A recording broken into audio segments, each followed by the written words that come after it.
and you can get it if you try. Strolling with the one girl, sighing sigh after sigh. It's nice work if you can get it.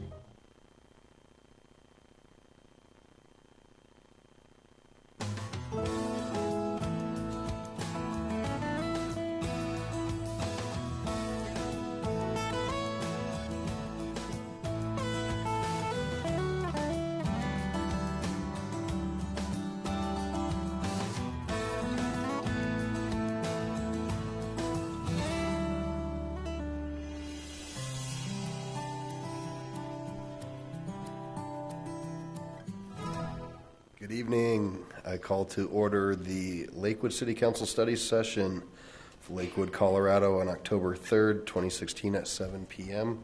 Will the clerk please call a roll? Paul. Here. Wickman. Here. Vincent. Here. Roybal. Here. Harrison. Here. Johnson. Shakti. Abel. Here. Coop. Here. Franks. Here. Gutwein. Here. You have a quorum. Fantastic. Well, I would like to welcome everybody who's here to enjoy this meeting or tuning in on TV. We have an informative presentation, and I just want to mention Mayor Pro Tem Johnson is out traveling and enjoying herself, and Council President Shakti is in CASA training tonight, court-appointed special advocate. So I hope that she enjoys that. That's a great program. So without further ado, we will move into our presentation, which is State of the Courts. We have our Chief Presiding Judge, Ann Stavig. Good evening. Welcome. Good evening. Thank you. And I certainly appreciate being here. I want to thank all of you. I appreciate your support and the support of city management also. It has been a very interesting time for the courts and an interesting time across the country because there has been a lot more scrutiny of the courts. I'm certainly going to talk to you about the things that I usually tell you about as far as numbers and what we're doing with cases, but it certainly is a time when I think that we're more part of the national discussion, and I want to make sure that you all understand that. I have no doubt that the people who are looking more closely at the courts have the very best of intentions. I'm sure that the national civil rights groups and the people who really are trying to put us under more scrutiny are very much responding to some tragic circumstances and some things that really do need to be looked at. I also have every confidence that if they look closely at Lakewood, as they are, that they will be very pleased with what we're doing. And I think that what we need to do is educate, and I will be asking all of you to help me do that, but to educate not only about the Lakewood courts, but really about the whole criminal justice system, because I think there are a lot of positive things going on. There are certainly issues, but there are a lot of positive things going on too, and very much good things in Lakewood. First of all, I do want to introduce the people who've joined me here, and I have my Judge Ramsey. Actually, you were called the Chief Judge this week, that presiding Judge Ramsey. Dan Ramsey has been here for 26 years, and I actually am presiding. It was inside joke there. I certainly appreciate his wisdom and his experience. And then I also have Judge Corinne Flanagan, and she will be here, I believe it's 2 years in December. And we have really appreciated her energy and enthusiasm, and she's brought a lot to the court. I have my excellent management team, and I'm just so pleased at how they energize our staff and what a great group this is. Chief Marshal Mark Dietl, and he has a very well-trained group of marshals. In fact, just a very quick story. With all the things that are going on across the country about overreactions to things going on, that police overreactions, we actually had a man come into the court not long ago, this is in the last couple of months, actually carrying a rifle and just walking in looking like he could have done about anything with it. And I really do credit Chief Deedle and his staff and his training for the very calm response. And it turned out he was just bringing it in. He wanted to turn it over to the police. It never dawned on him that that might be a little bit threatening to walk in with a rifle. We are putting up a few more cameras outside the door just to make sure that we have a little bit more warning in case that were to happen again. But they're all CIT trained, which means crisis intervention training, and are used to dealing with people in crisis and people under strain. And so anyway, that has worked very well. And then my Chief Probation Officer, Scott Hefty. And I have to say, with Scott and Mark and then Tammy Smith, who's not here, she had some family issues tonight, they are all so involved in the city and outside the city, in the community, and they actually asked me not to run through all of the lists of the committees and boards and groups and things that they're on. And so I agreed to do that. They said it would just take too long, and so just know that they're very much involved in things. Scott's great passion is veterans, and I will be talking about that a little bit more later, but there are a lot of other things that he's involved in. Tammy Smith is really the one who knows everything about the workings of the court. Like I said, she's not here tonight, but she's the one that really has her finger on the pulse of what's going on in the court. And then Norm, of course, is involved in everything. Norm Brisson, our court administrator, involved in everything that all of us do, and he's certainly a huge support to all of us. So we thank him for that. Welcome to everybody. Thank you. We really do have an amazing staff this year. The year has gone very, very well.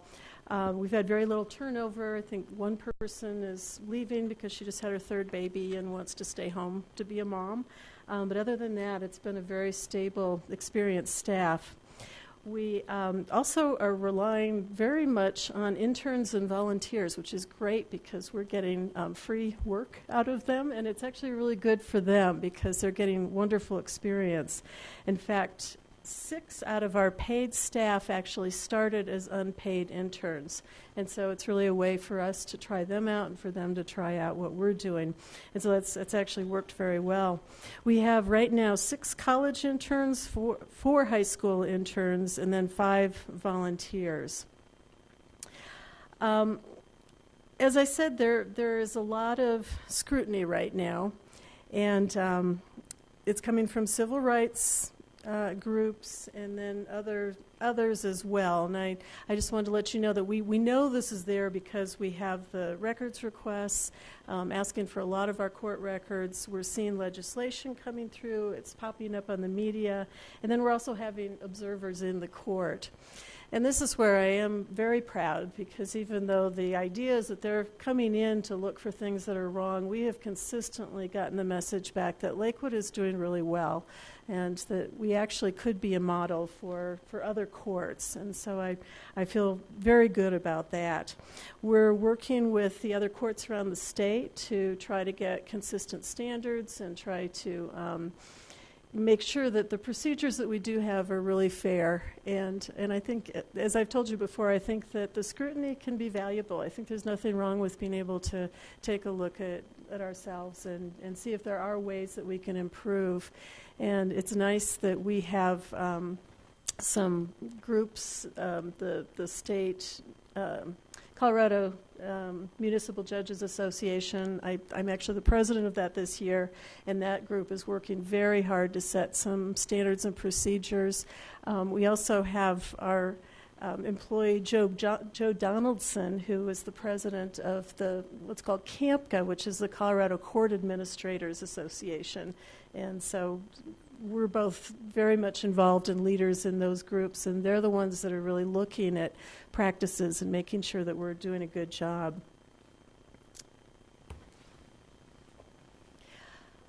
I'm not going to spend an awful lot of time on this, because I think I've talked to all of you at different times about what our goals are in the courts. We're really looking for promotion of sound behavior and then also offender accountability. And so the promotion of sound behavior is when we're looking to see the reasons that people are committing crimes, and we address those with substance abuse treatment, mental health treatment, education and job training and assistance. And then also accountability is certainly part of criminal justice. This used to be what criminal justice was all about. It was the fines and the costs, often jail, maybe community service or work crew. We still use those often as motivators, but we certainly try to combine these two so that we're having people be doing better once they go through the system and through the courts. We are, again, focusing on domestic violence more than any other cases, and that is because they are the most serious that we have. They have the potential to be the most dangerous. And I won't spend an awful lot of time talking to you about the statistics, but you can see that our numbers are somewhat down in 2016. These are projected numbers based on where we were in the middle of the summer. I have talked to some of the heads of the police department and talked about why numbers are down, and it's all a bit of a guessing game, but I think that the police department is going through some transition right now as far as retirements, and they've had some huge cases that have taken a lot of the power off the streets, and so the tickets appear to be down. It does seem that this is something that goes back and forth and does fluctuate. As I said, the domestic violence is the very highest priority, and we are absolutely determined that domestic violence treatment and sobriety will be the end results of many of our cases. And this is where we're a little bit different from some other jurisdictions who basically give them a chance on probation. When they fail, they get a lengthy jail sentence, and that's kind of it. We have a policy of not giving up on them, and it sounds kind to the defendants, but you'd be surprised how many of them really beg us to say, can I just do my year in jail and not go through all this? But we have been really proud at the number of successes that we've had. In fact, when I talked to the staff and the managers about kind of success stories or things I could talk to you about, almost anything, every one that I'm going to talk about tonight is just from the last few weeks. And so these things happen often enough that it is pretty common. We had a man, and actually this case is one of the longest ones because this was a guy who was charged with domestic violence assault in 2009, and he actually got probation in 2010. And I want to reassure you that most of our cases don't just stay on the books this long. But this guy was in his late 40s. He was unemployed, alcoholic. He became homeless after he assaulted his wife because she threw him out. And then we started him on probation in 2010. He would try for a little while. He'd relapse, try again, relapse. And the whole cycle of the homelessness and the alcohol addiction was really hurting him. Each time he messed up on this, we'd give him some jail, so he would have a chance to dry up and be enthusiastic to try again. But any of you who are familiar with addiction probably know that it usually isn't the first time that somebody gets better. Usually you do have some false starts, and it takes a little while. And this case was particularly kind of satisfying for all of us because he finally was sentenced last November, and this time he started really kind of taking it seriously. He got into the substance treatment and domestic violence treatment. All of his UAs since November except one. There was one not clean UA, but all of them have been clean other than that. And then he completed his treatment. The big thing was the wife that threw him out in 2009 actually brought him back into the house because she realized this time it was for real. He'd quit drinking. And we saw him last week. I actually ended his case early because he'd done so well. And I wish I could describe for you this really pretty big, tough guy who then just broke down and cried and said, I appreciate so much that you guys stuck with me, and I wouldn't be here if we hadn't kept trying over and over again. So it's heartwarming. It's nice, and we do get a fair amount of that. Like I said, the probation is focused on domestic violence. We do focus very much on the prostitutes. I think I've talked to you a lot about that and at other times, so I won't get into a lot of detail, but again, very much treatment oriented. And then the juveniles, and I guess this is when I want to address again what some of the feedback we're getting in the press and some of the groups who are saying that they're thinking that the people who are mentally ill don't belong in jail, and that's usually the headline, and I think we probably would all agree with that. I mean, certainly you have somebody who's mentally ill and you want them in treatment. That's the obvious thing that is needed. And most mentally ill adults and juveniles do not commit crimes, and I think that's the other important point, is that most of them are not in our system having committed crimes. But when we do have people who are mentally ill committing crimes, we have to get involved.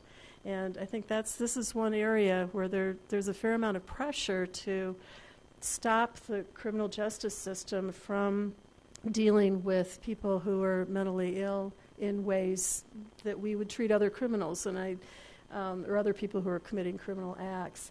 And I guess this is where, just having done this for a lot of years and watching what happens in the courts, it just seems so very clear that people with significant mental illnesses can certainly learn consequences and learn how to behave, basically. And so they can, they've got to adjust their behavior to what society needs.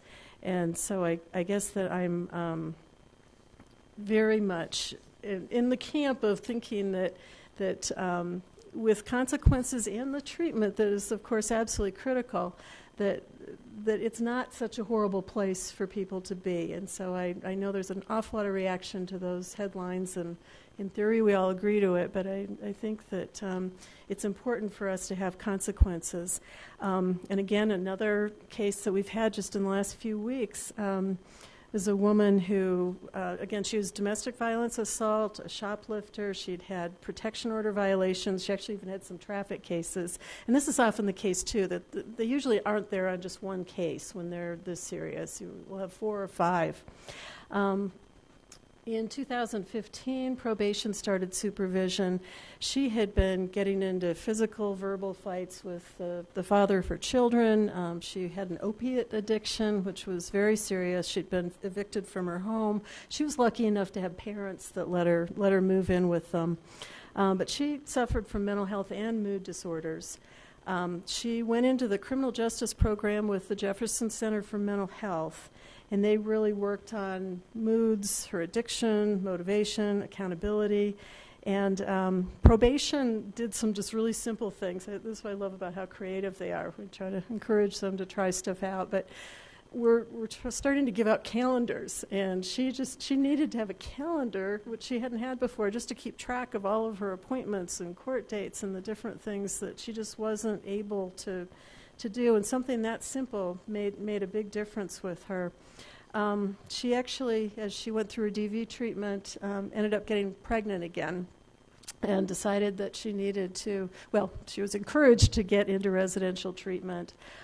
She's finished that up now, is having a very healthy pregnancy, has become what looks like a good mom. I mean, she's really gotten through the worst of her addictions from what we can see, has been a shining star in her domestic violence classes. And again, this is somebody who really has had some significant mental health problems. And it seems that when they understand how things need to be, that they often respond really well to that kind of reaction. Now, the municipal courts, I think, are so much better than other courts in handling certain kinds of crime. There's no question that the state courts ought to deal with the really dangerous people. I mean, they have the resources, they have the lot longer sentences, they can do much more with the more serious offenders. But the municipal courts are are the ones that have, I mean, our most serious cases are their least serious cases. The ones that we're spending our time on and that we're able to give resources to are people who would probably get just a very little glance in the state courts. We also are looking at a lot of quality of life type crimes. And you all, as City Council, decide what you want to see in your communities. You're responsive to the citizens of Lakewood. And the different cities are very different. And that's what's been interesting working with the other judges around the state, is that we see that there actually are very different problems and different responses in various municipalities. And it's not that one's necessarily right or wrong. We just have a different community. And that's where you, as City Council, can respond to your constituents. And then you've got the police and the courts who can know the community better and get the programs and the kinds of things set up that that really can help. When we talk about the quality of life crimes, they're not crimes that would be necessarily dangerous. I mean, the drunken, disorderly person who's screaming and yelling out on the street isn't maybe that dangerous, but he's really driving everybody crazy. Just like the person who's doing a lot of graffiti and smashing windows. Again, you know, the neighbors want to have those things taken seriously. The person who's urinating on the bus stop. It's not really hurting someone, but that has to stop. So it's these kinds of crimes that the municipal courts can take seriously and that I imagine you hear about too. And so that really does show that there's a niche for us. There's a niche for what we do. And this really, I think, is the essence of home rule. And I know that we'll be talking a lot about that this year. But home rule is something that is at least being discussed a lot as to how much cities ought to have control over the behavior of their citizens and how they're responded to. And so I think it's just worth all of us having these discussions and thinking about what that means. And I'm a firm believer that this is a good place for us all to be. And this does bring me to another story. We often know the people we're dealing with, and we have a man who has just gone off to Fort Lyon, and some of you may be familiar with this. It used to be the VA hospital out in, is it Bent, Colorado? And they've turned it into basically a treatment facility for the homeless. It's way out in the country, and so they're removed from the communities where they might be influenced. And it's actually been very successful. It's voluntary. They have to agree to go there. But we had a number of police agents that focused on this particular gentleman. He'd gotten 7 Lakewood tickets in 4.5 months just this year. He also had tickets in Jefferson County and Golden and Wheat Ridge, and these were from everything from shoplifting to trespassing to disorderly conduct. The police actually really did a good job coordinating with each other, making a lot of notes, making it clear that this is one of our frequent flyers. And so the response then with all the jurisdictions was to be able to get him into this program. We got a bed for him. And just last week, his probation officer showed us a letter that she got from him. And it's very short. It said, "Hello, Jeannie. Hope all is well. It's 2 weeks been here and all is well. Hanging in there. No jail for me. I got to remember that and will do my best to stay positive. Anyway, thought I'd drop a letter and let you know. Thank you." And just the fact that he's writing that within a couple of weeks was really fun.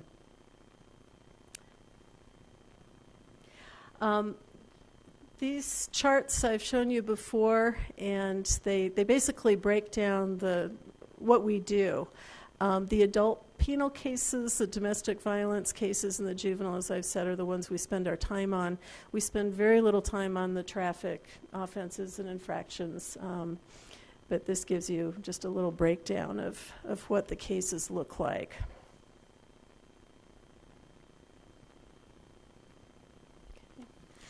Now we have probation that covers a good portion of our domestic violence cases and prostitution, juvenile, and in the more serious cases. But the vast majority of our criminal cases actually don't go to probation. And really, probation is very busy, and they just don't have time for them. And the big numbers that we have that don't usually go to probation unless they're quite serious, so probation would certainly take them if we asked them to, but are the shopliftings. And as you can see, those numbers have gone way, way up. I have to give a lot of credit to the city attorneys and point out that we actually do the same kinds of interventions with the cases who are not on probation. Obviously, they don't have the supervision, but we try to determine why they're committing the offenses, and we try to get them into mental health treatment or drug and alcohol treatment, or just give them classes or consequences. Obviously, we use the fines and, if appropriate, the jail sentences too, but then the city attorneys are the ones that actually are calling the treatment providers, and they're making sure that they're coming in and doing what they're supposed to be doing. So I have to really thank the city attorney's office, because they go really an extra mile to make sure this happens. And I do talk to people in other jurisdictions who say, well, we don't have a probation department, so how could we ever keep track of people? How could we get them into treatment? And I have to point out, well, these cases are really held by our city attorney. They're really taken care of by the city attorneys. And you just have to have a really good city attorney's office that's willing to put in the time for that. We also, the other big focus for us, and so much of this is brought on with Scott Hefty, though I should note Mark Diedel's also a veteran, is focusing on the veterans. We have our veterans process, and this is actually, it's a very small program. We only have 5 to 7 veterans on this program at any given time. And we have the retired chief district court judge, Steve Munsinger, running this program. He was very excited to come in and do this. He's a Vietnam vet, and was very excited to be able to get involved in helping veterans. There are only 5 to 7 veterans on this at any one period of time, because so much is done for them. They really are taken by the hands, and they try to help them navigate the resources, get to the VA, make sure that if they're homeless, that they're at least trying to start finding them places to live, looking at substance abuse, education needs, job needs, and really working hard to get them back on their feet. Again, just in the last couple of weeks, we've had a very successful female vet who went through this program, and she actually came to the Veterans Fair, which was 2 weeks ago. She had a very severe alcohol problem and was homeless and committing a lot of crimes. It really had gotten to a very desperate situation for her. Scott Hefty, the veterans process folks, got together and arranged for her to go from the jail, where she'd been spending a fair amount of time because of all the offenses she'd been committing. And they kept her in the jail until they had a bed ready. Well, the bed was in South Dakota. And they actually had to arrange to get her out of the jail. She had a sex offender who'd been very attentive to her, who was waiting for her to get out. They worked with the jail to kind of sneak her out the back door, got her into a vehicle. And this is all with her. Yeah, she wanted to do this. She was ready to do this, so it's not as though they're kidnapping her. But they got her out the back door so she could avoid this man who was really a problem in her life. And then one of the people who worked with one of the agencies actually drove her to South Dakota and got her hooked up in this treatment facility. And she stayed there for a while, completed it, came back. She actually relapsed, which was very upsetting for everybody, but it was a quick one. And she again, with the support of the Veterans Process folks and the people around here, was able to recover again. And she was at the fair and just doing great and very excited, and said that, you know, she's taken it a day at a time, but she was very, very grateful for the help that she'd received. The Veterans Fair, I know you all have heard a fair amount about this, and that was a huge success. We had over 40 exhibitors who came, offering all kinds of resources for the various veterans that were there. The Mayor Paul was there, and Councilman Roybal. In fact, I hope you're not going to be mad at me about this. It was interesting because they had a number of different groups and people offering different services, and one of them was that they were giving out flu shots. And so I couldn't resist showing you that Councilman Roybal took advantage of the flu shots. But that does give you an idea of how, hope that's okay, how varied this was, and how many different services they actually had for everybody. So that was a huge success. Another thing that happened, and this is stepping a little bit away from the promise I made that I wasn't going to talk about all the specifics that any of the managers have done, but the Veterans Process that we've been talking about applied for a grant with the Veterans Passport to Hope, and they were actually granted the $5,000 check. And that's going to be put toward things like the transportation and just different kinds of expenses that we can help the vets with. We're also getting a whole bunch of little backpacks for the homeless vets that'll have the toiletries and just really basic kinds of things. And so it was a real honor to get that grant. And they looked pretty closely at our program, and I think it spoke volumes to the fact that we actually got that. So we're very proud of that. We're still doing the risk assessments with the juveniles, and I don't want you to try to decipher this. I know I've shown you these charts before, and part of it is I just think that it's kind of pretty and looks cool, but it also shows how much the probation department really does focus on the risk factors with kids and juveniles, and we do very, very little with low-risk kids who are going to be okay anyway. And so they get a very small little consequence, usually no criminal history, almost always no criminal history. We move them in and out and don't see them again. And that's definitely the case with the low risk. It's often the case with the medium risk, and you can see that's our largest group. And so, you know, too much supervision, too many consequences have been shown to actually have adverse effects. And so we're very much following the research with this. And then we're able to focus our time and energy on the kids who really, really need it. And so this risk assessment has actually been really valuable. I'm not going to run through all these. I think that all of you have heard me talk about the different juvenile programs. We love talking about them. A lot of them you can visit. So if you have more interest, please let me know, and we'd be happy to get into those more. One of the things I will mention is that our YET program, is the Youth Educational Team Program, is now open to the public. And we've been getting such good feedback on this quarterly program. We have this for an evening every quarter.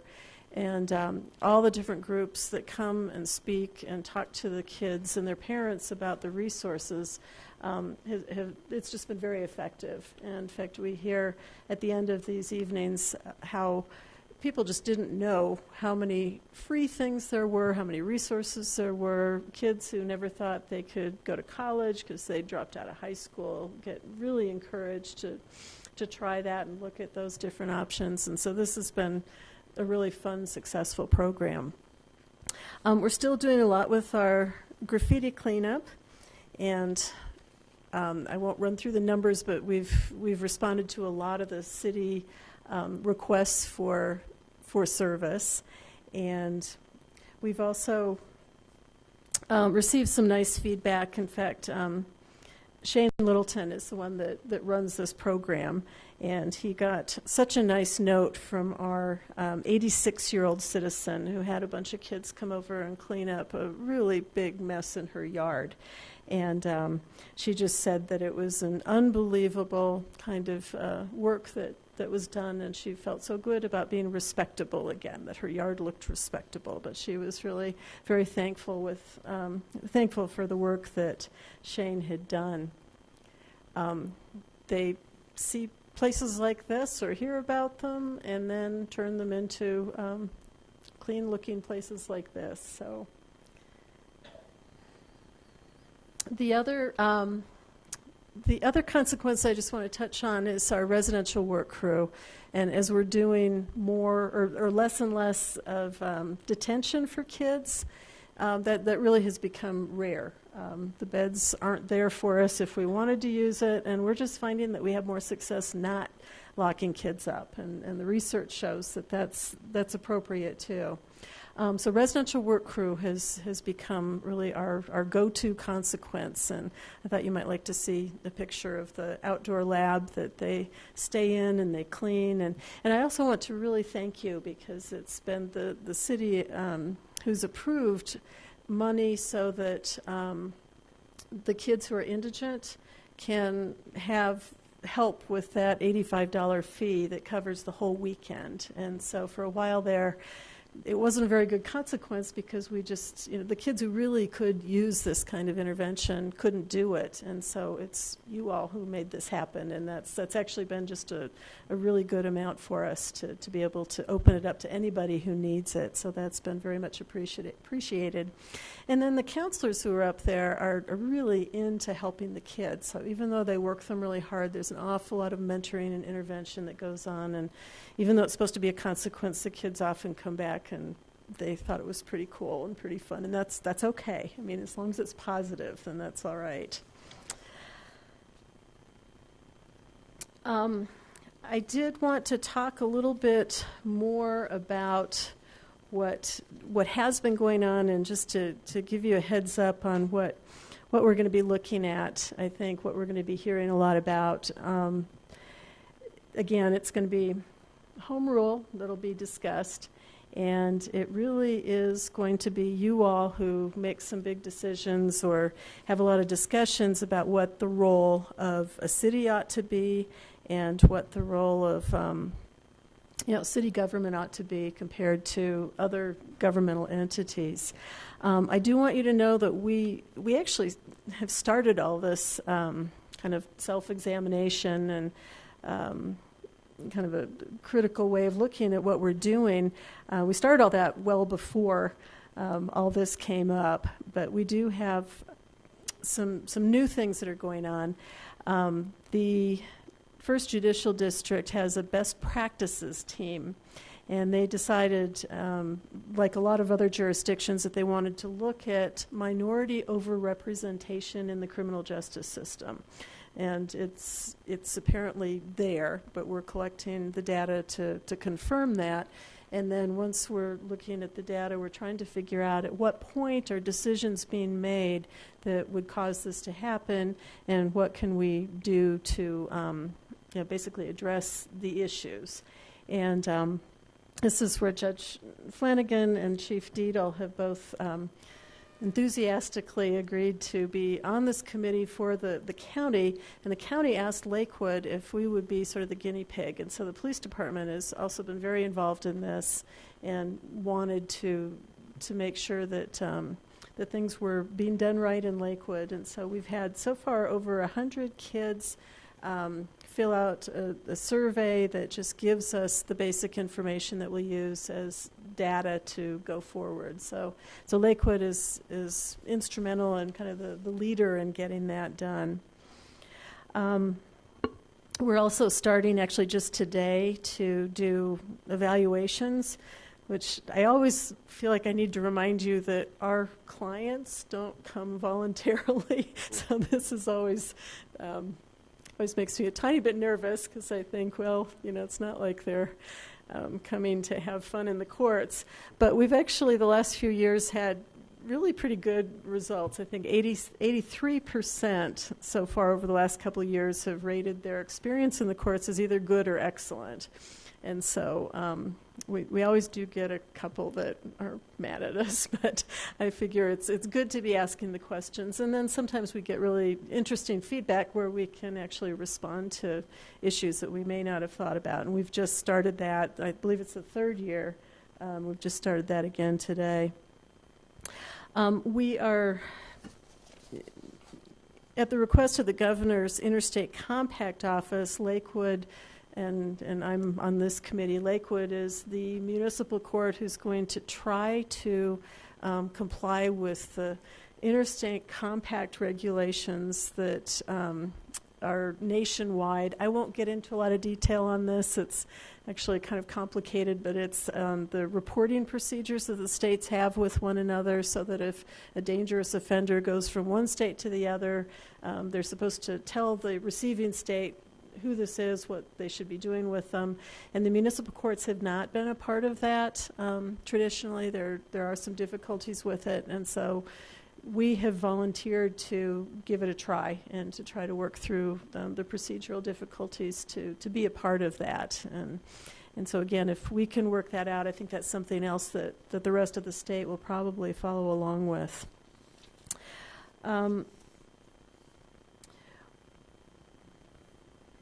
We are addressing the House Bill 161309, which requires public defenders for people in jail on their first court appearances. And I've said this till I'm blue in the face. We like having public defenders. We like having people represented by counsel. It is absolutely fair. And we have always appointed public defenders for indigent offenders who are looking at the possibility of jail time. And so obviously if they're in jail, that's certainly a possibility. What this bill did was to require the public defender to be at the very first appearance. So prior to knowing if they actually wanted a public defender, prior to knowing who was going to be in the jail on that day, because they often try to get them into jail advisements, which we do on video, as soon as they're arrested. And so basically what this requires is having an attorney there every single day to see if somebody comes in that meets the requirements under this House bill. Like I said, we are really delighted with having public defenders, but this is really expensive, and it's going to cost the city quite a bit of money just to always have an attorney on call. We were asking for maybe 24 hours, if we could just appoint the attorney and then have them be there the next day. We very, very often let people out of jail the first time we see them anyway. I mean, that's the PR bonds, personal recognizance bonds, when they get out on their own signature, are very, very common. And so, there were a lot of things that we were suggesting to try to avoid these costs. We are working with the Colorado Municipal League on trying to figure out how we could maybe share public defenders or see if the state will help us with these costs. And I guess the headlines have been sometimes frustrating because it makes it sound as though we are trying to basically put people in jail without representation. And I just want to assure you that there is nothing further from the truth, that we absolutely aren't doing that. It's just a matter of that timing and the expense, which I think, the cities have been very willing to put up pretty big expenditures for public defenders. It's just we want to make sure that it's being spent in a smart way when they're actually needed. The other bill that was passed this year that's had a big impact and will probably have a pretty big impact on revenue is that we're no longer allowed to issue warrants or basically have jail time for people who fail to appear for court if what they're not doing is making payments. And so we're sending cases to collections. We've understood that this is what the legislators wanting us to do, and that's fine. We've worked pretty hard to comply with this and to comply with the spirit of this law. We had about 700 warrants out for people who had not shown up for their court dates. And just to make it clear, when somebody has a court date where they're supposed to pay, it's usually a court date where they can come in and tell us that they're having hardship, and we always give them more time. And so they have the right to a hearing on hardship. If they can't pay, we give them a different kind of sentence. And so it's a situation where they would have had that hearing, and when they fail to appear, we always call them. We don't issue warrants until they've had notification a couple times, and then once they really are basically blowing it off, then we used to do arrest warrants, and that's not happening anymore. We'll see how that impacts it. I'm not really giving you a yay or nay on whether it's a good idea or not. It's what's happened, and that's fine, and we're complying with it, and have worked very hard to comply quickly with it. And I guess my final thought is just that I'm, in looking at what our goals are as far as community safety and fairness and wanting to provide the best services for Lakewood and for the community, I'm very proud of what we're doing, and I have very much appreciated your support for all of this.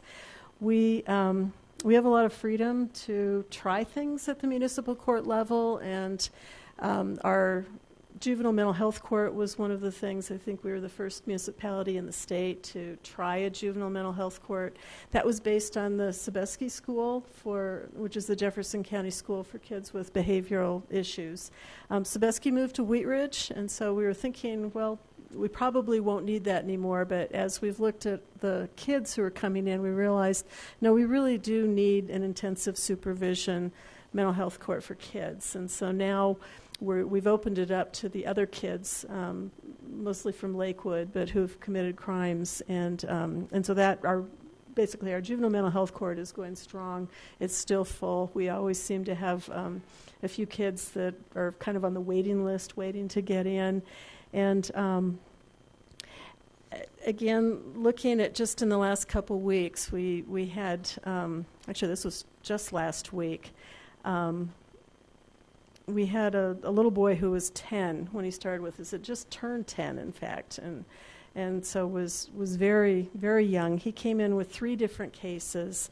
He was destroying classrooms, smashing walls, assaulting teachers. This thing was throwing desks at teachers, and just utterly out of control. Was in a total rage.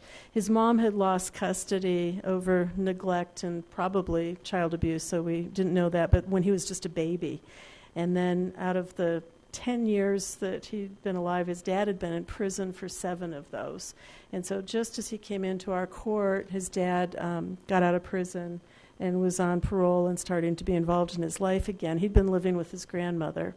So we got him for these 3 cases, and I have to admit it was discouraging, thinking it just looked really difficult.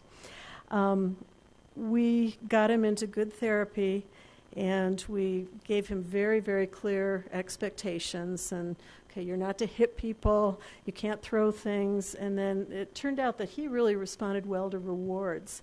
And so we have a bag of, kind of silly little plastic toys. And when he would do well, and sometimes his doing well was not what you might think of as being well behaved, but for him, just not assaulting someone during the day or not having these rage-filled episodes was doing well. And so he started really responding well to the reward system.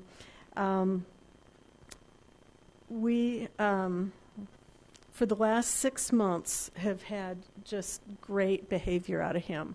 And he has been able to stay in the regular school. When we got him, they were saying, okay, the public schools can't handle him, or the regular public school couldn't handle him.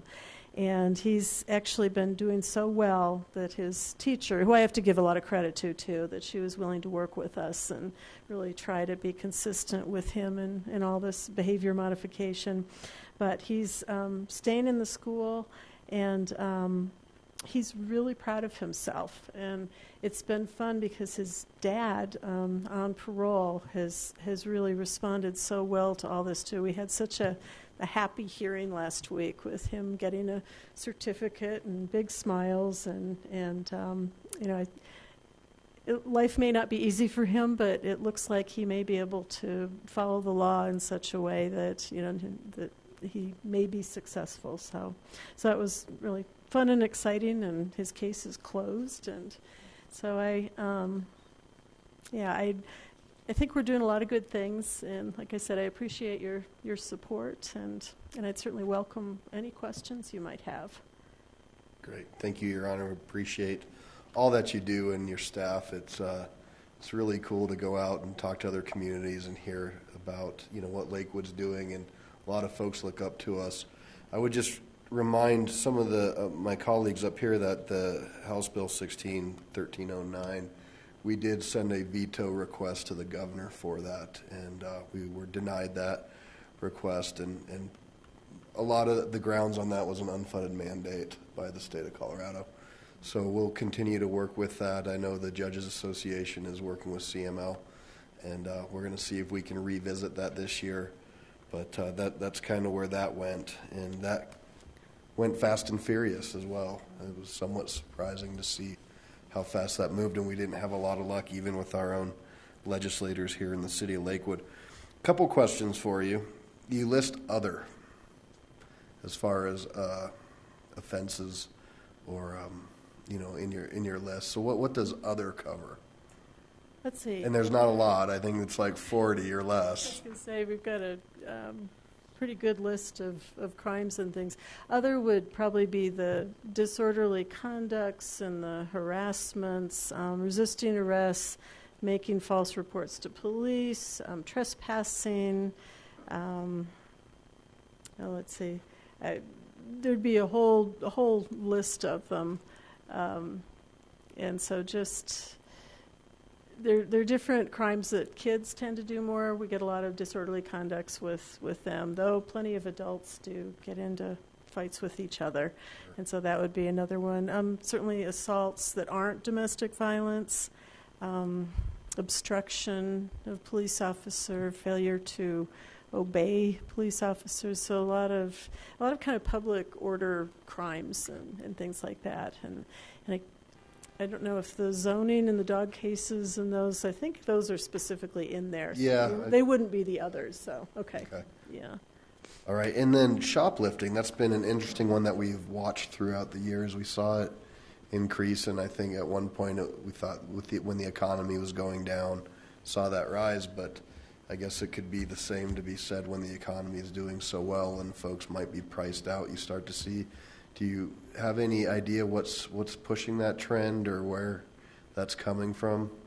We certainly thought it was the economy. I mean, that's what we talked about a few years ago. I hear that there are a lot of people coming in from out of state that don't get jobs right away and find themselves in kind of desperate circumstances. And a number of the shoplifters are in desperate circumstances, and we have the others who do seem to be making a living on it. You can kind of tell the difference, and we treat them very, very differently. You can look at what they're stealing and how much they're stealing and how many people are involved and how sophisticated it is. And so we definitely had a rise of those kinds of shoplifters, too.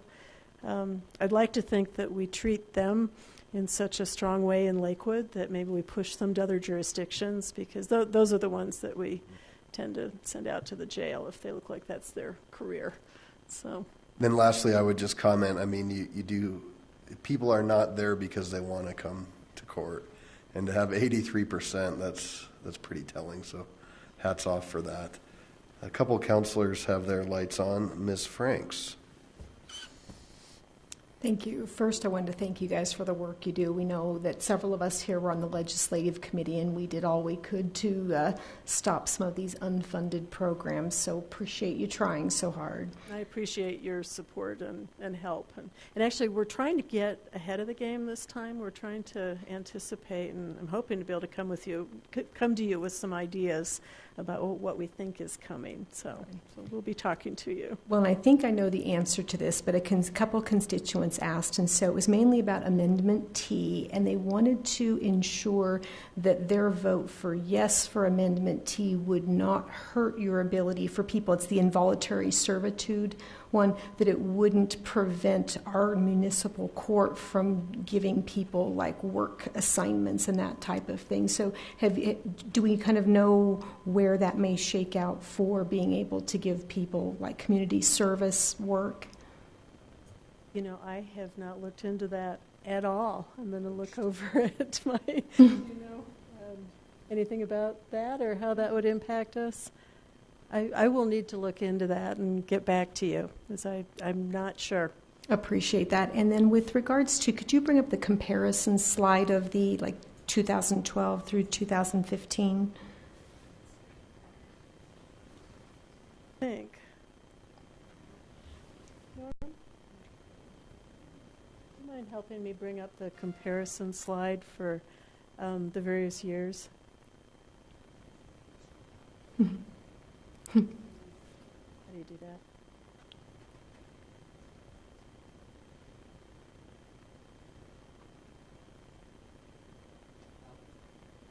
Thank you, that one, yes. And so I wanted to ask the question, a lot of the constituent concerns that are brought to me are related to animal control. And I see that from 2012 through projected for 2016, it goes down substantially. And you may not have the data behind this, but I wasn't sure if that was just that we have fewer people doing the enforcement, therefore fewer folks coming to you, or if that's really a decline, because I'm new to council and I get a lot of complaints along this particular topic.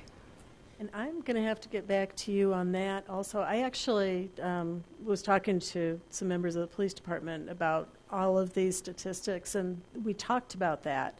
And none of us were very sure exactly why those numbers were down, but I can certainly look into that more and get back to you. So I appreciate that. And the last thing I just wanted to, it's more of a community service announcement.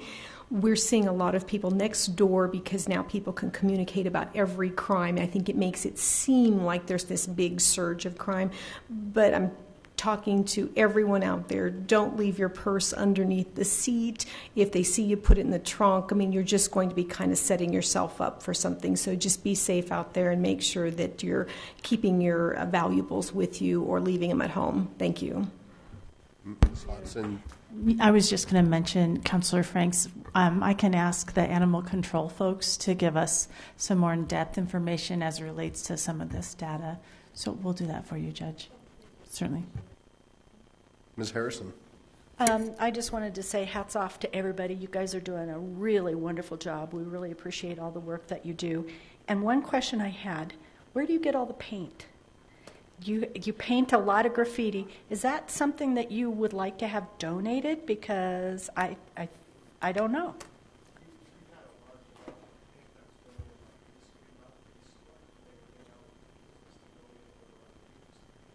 Wow.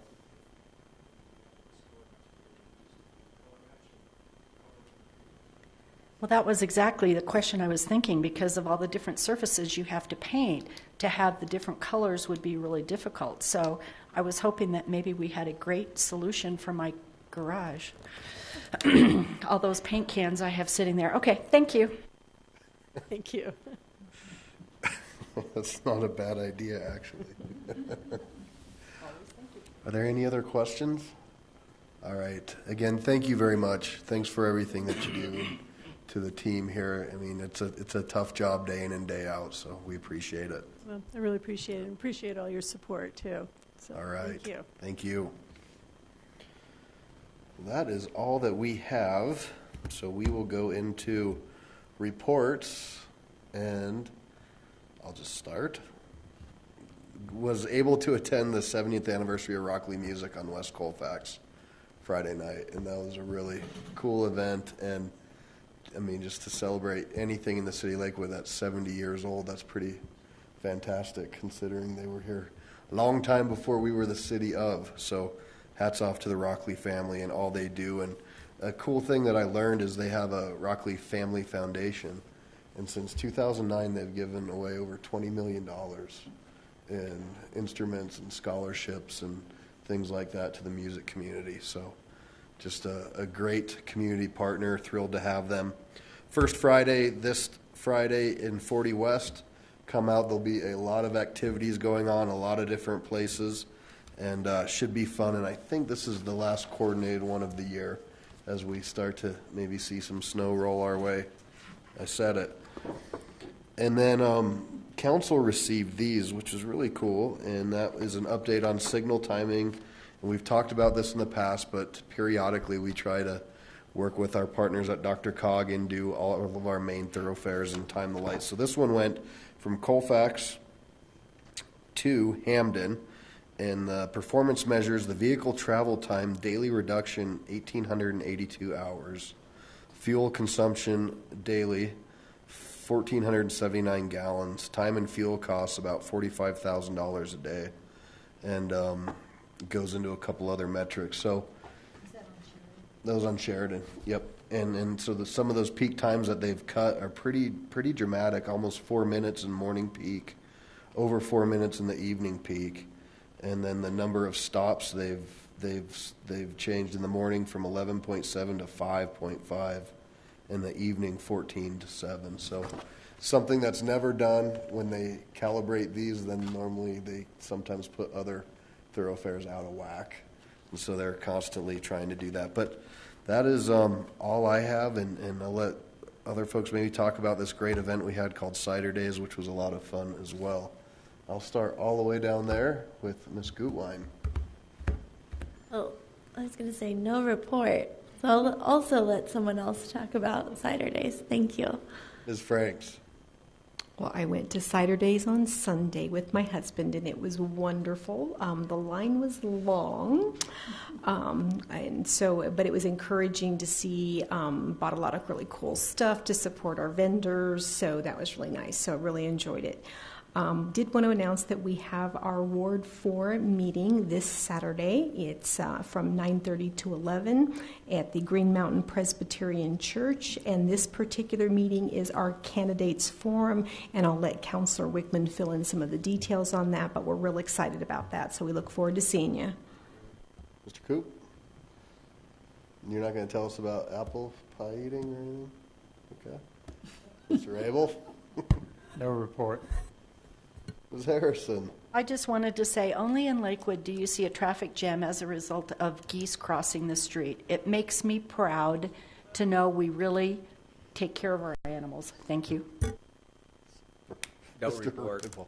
Ms. Vincent? No report. Mr. Wickman? Okay, if you guys didn't do it, it's left for me for cleanup. All right, cool. On the town hall, as Barb mentioned, it's this Saturday from 9:30 to 11.